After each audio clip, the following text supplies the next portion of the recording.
കഴിഞ്ഞ ദിവസം നമ്മുടെ രാജ്യം എല്ലാവരും നടുങ്ങിപ്പോയി.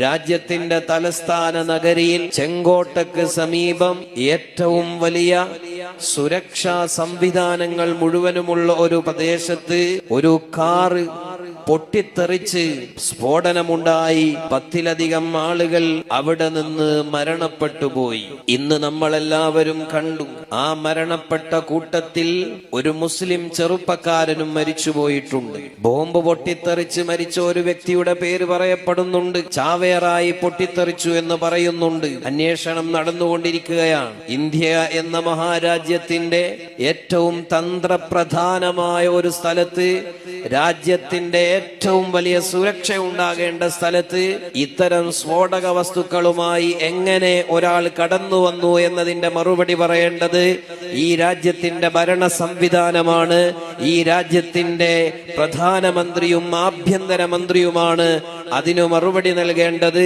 എങ്ങനെയാണ് ഇത്രയും വലിയ സുരക്ഷാ ക്രമീകരണങ്ങളുള്ള ഒരു സ്ഥലത്തേക്ക് ഇത്തരം സ്ഫോടക വസ്തുക്കളുമായി ഒരാൾ കടന്നു വന്നു എന്നത് അന്വേഷിച്ച് കണ്ടുപിടിക്കേണ്ടത്. ഞാൻ പറയുന്നത് ചാവേറായി പൊട്ടിത്തെറിച്ചു എന്ന് പറയപ്പെടുന്ന ആളുടെ കാര്യമല്ല.